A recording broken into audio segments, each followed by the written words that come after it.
All right, let's talk about something we're all using more and more every single day: artificial intelligence.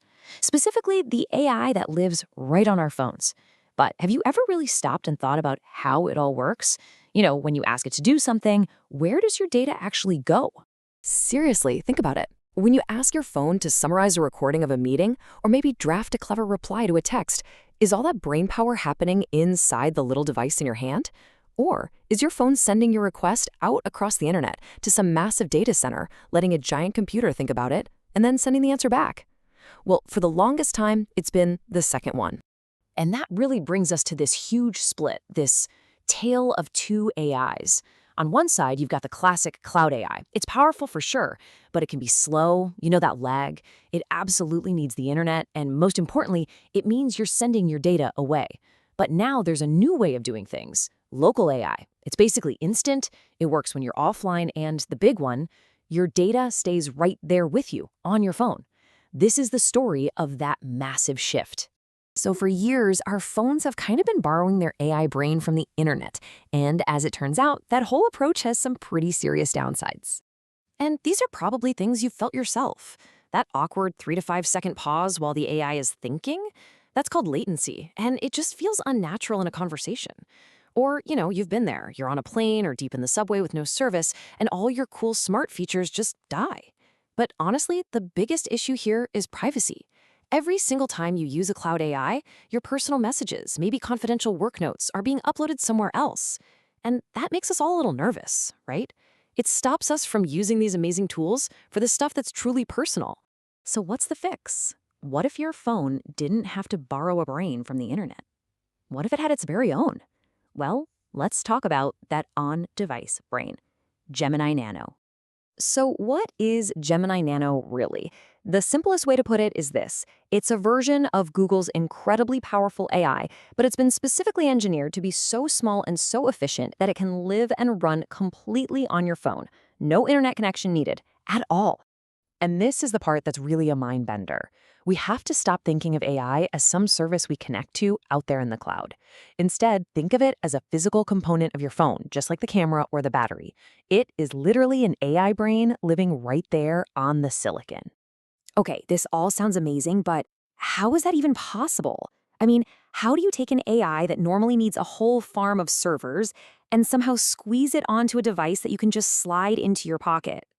Well, the secret sauce in the software is a process called quantization. Now, that's a fancy word, but in simple terms, it's a super clever way of shrinking a massive AI model way, way down. It intelligently reduces all the complexity and size without actually sacrificing the model's core ability to reason and understand language. It's kind of like compressing a giant high-res photo into a much smaller file that still looks amazing.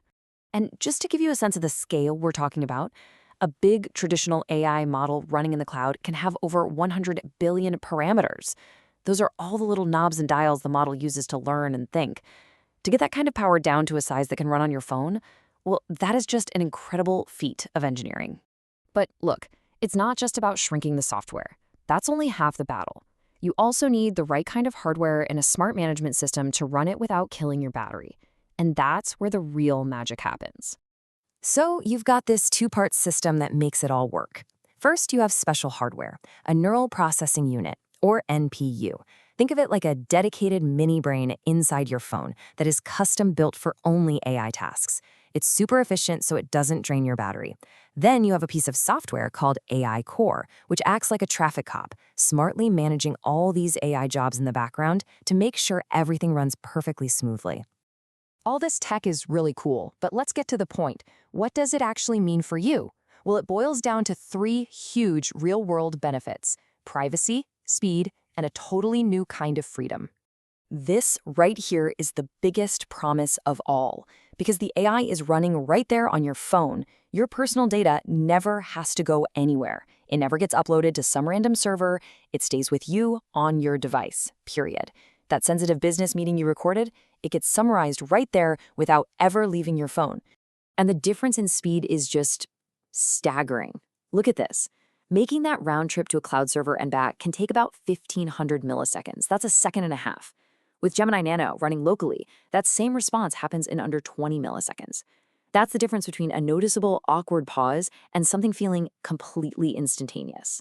So here's how that completely changes the game for everyday tasks. Summarizing a meeting no longer means you have to upload a sensitive audio file. Drafting an email is snappy and instant, not sluggish. And something like translating a conversation can happen anywhere on the planet, whether you have a cell signal or not. It's all about making AI reliable, totally private, and always, always there for you. Gemini Nano isn't just one cool feature. It's really the foundation for a whole new future. So let's peek around the corner and see what's coming next for on-device intelligence. If you just look at the timeline here, the direction is crystal clear. We started with assistants that were totally dependent on the cloud. Then we got more advanced cloud models. And now, in 2024, that intelligence is finally landing right on our devices. So what's next?